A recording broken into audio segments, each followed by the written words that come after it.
Hello everyone, welcome back to the channel. This video is especially for psychology students, first year BHMS students and anyone who wants to understand psychology conceptually and not just memorize it. Today we are going to talk about something that every human being experiences but we don't always understand very well, and that is emotions. So our topic today is types of emotions. Now think about your own day. You may have felt happy in the morning, irritated a little later, worried about something else, or excited about something else, and completely calm by the evening. So, are all these simply different feelings, or is there a pattern behind them? Psychology tries to understand exactly that. So, let's slowly build our understanding of emotions. Let's begin with primary emotions, also called basic emotions. When we say something is basic, we mean it is fundamental. One of the important psychologists associated with the study of basic emotions is Paul Ekman. He described 6 basic emotions: fear, anger, joy, sadness, disgust, and surprise. Now, rather than trying to memorize this as a list, let's actually experience these emotions in our imagination. Imagine you are walking alone and suddenly you see something dangerous. Your immediate emotional response may be fear. Someone says something insulting to you, you may experience anger. You have worked extremely hard and finally achieved something you really wanted. You feel joy. You lose someone or something that is deeply important to you. You experience sadness. You encounter something extremely unpleasant, perhaps a horrible smell or something rotten. You experience disgust. And then, completely unexpectedly, something happens that you were not prepared for. You experience surprise. So, these emotions are familiar to all of us. And that is one reason they are described as basic or primary emotions. They are fundamental emotional states and have an important biological and adaptive significance. Think about fear for a moment. If fear did not exist, would we recognize anger as quickly? Probably not. Fear can make us alert and prepare us to protect ourselves. Similarly, disgust can help us stay away from potentially harmful substances. So, emotions are not simply things that happen to us. They can also serve a purpose. But human emotions are much more complex. Now, here is where human emotional life becomes much more interesting. If I ask you to name emotions, you probably won't stop at 6. You might say love, jealousy, guilt, shame, envy, suspicion, resentment, hatred, and whatnot. So, where do these fit? These are generally described as secondary or complex emotions. And the word complex is important here because these emotions can involve several psychological processes at the same time. Let's take jealousy. Imagine that you are emotionally attached to someone. Now you feel that this person is becoming very close to somebody else. What might happen inside you? You may feel afraid of losing that person. You may start comparing yourself with the other person. You may start feeling insecure. You may become angry. You may start thinking repeatedly about the situation. All of this can come together and be experienced as jealousy. So, jealousy is not just simply saying this is anger. There can be several feelings, thoughts, your interpretations are also involved. That is why we describe such experiences as complex emotions. They can be influenced by our experience, learning, thoughts, interpretation of situations, and relationships with other people. And this gives us a very important understanding of human emotions. We don't simply react to what happens, we also respond to what situation means to us. Two people can experience the same situation and yet experience it very differently. Emotions can change, and this is the most beautiful thing about emotions, that they are not static. They can change. They can become stronger or weaker, and sometimes one emotional experience can gradually lead to another. Think about someone who is deeply in love with another person. Now imagine that circumstances separate them. The person may initially feel sad. They may keep thinking about the situation. Then they discover that the person they love is going to be with someone else. Now sadness may be accompanied by jealousy. Jealousy may be accompanied by anger, and these emotions may influence what the person does next. So we can see that emotional experience is not always one simple emotion sitting alone. It can change, it can develop, interact, and transform as our circumstances and understanding change.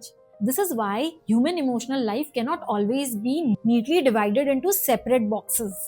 Now let's move to another way of looking at emotions. Psychologists have proposed different models to help us understand the nature of emotional experiences. Three important approaches are the discrete model, the polar model, and the dimensional model. First is the discrete model. The easiest way to understand discrete is separate or distinct. So imagine emotions as different identifiable emotional states. Fear is one emotional state, anger is another emotional state, sadness is another, joy is another, disgust is another, surprise is another. But these may sometimes occur together, but we can still recognize them as different emotional experiences. For example, when you say I am angry, you are identifying a particular emotional state. When you say I am afraid, you are identifying another. So the discrete model essentially helps us think of emotions as distinct categories or states. So remember it simply, discrete means separate. Now let's come to the polar model. The word polar gives us a very useful clue. Think about North Pole and South Pole. They represent opposite ends.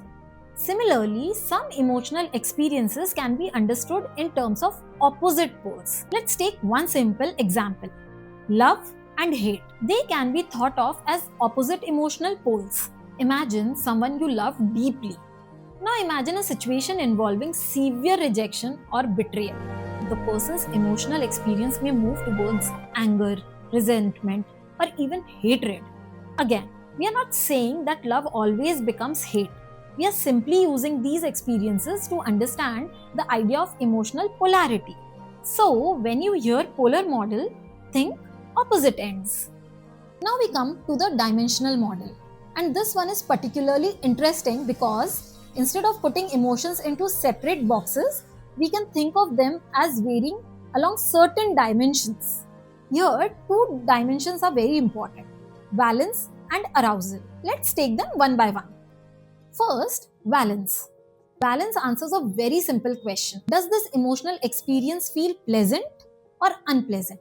That's it. If you are experiencing joy, happiness, or contentment, the experience is generally pleasant. So we describe it as having positive valence.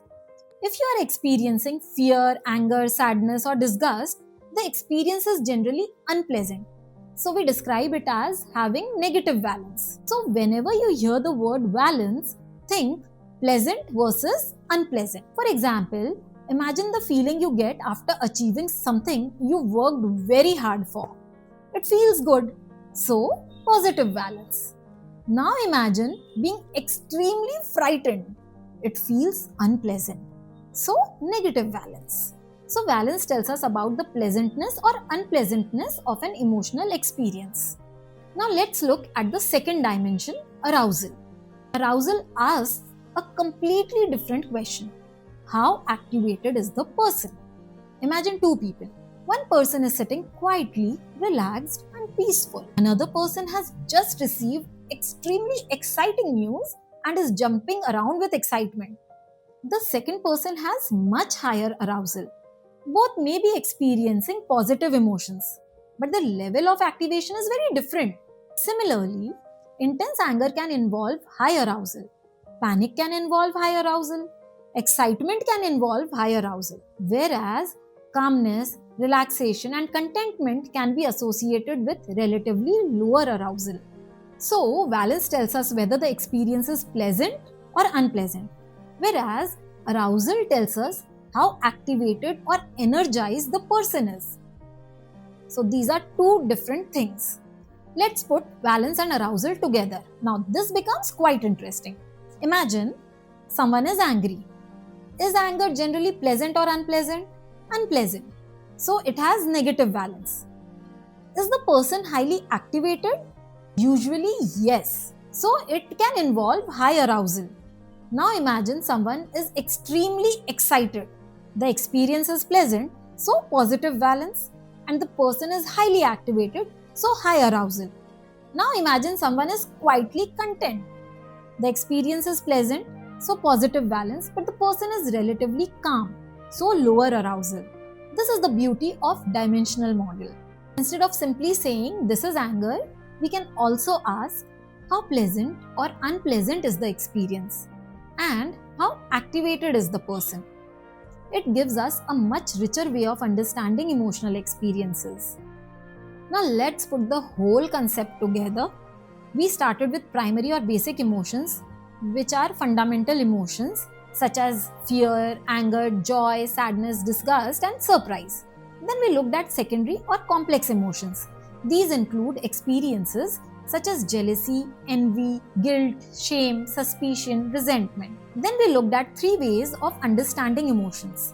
The discrete model sees emotions as distinct or separate emotional states. The polar model understands certain emotional experiences in the term of opposite poles. And the dimensional model looks at emotions along dimensions. Two particularly important dimensions are valence, which sees pleasant versus unpleasant, and arousal, low versus high activation. I don't want you to finish this video thinking that emotions are simply a list of words that we have to remember. The more important idea here is human emotions are dynamic and multidimensional. We can experience basic emotions, we can experience complex emotions. Different emotions can interact with each other. An emotional state can change with circumstances, and we can understand emotions not only as separate categories but also in terms of their polarity, pleasantness, and the level of activation. Once you start looking at emotions this way, you begin to understand human behavior differently, because behind every behavior there may be an emotional experience, and behind that emotional experience there may be thoughts, interpretations, past experiences, and relationships influencing what the person feels. That is what makes psychology so interesting. Thank you for watching.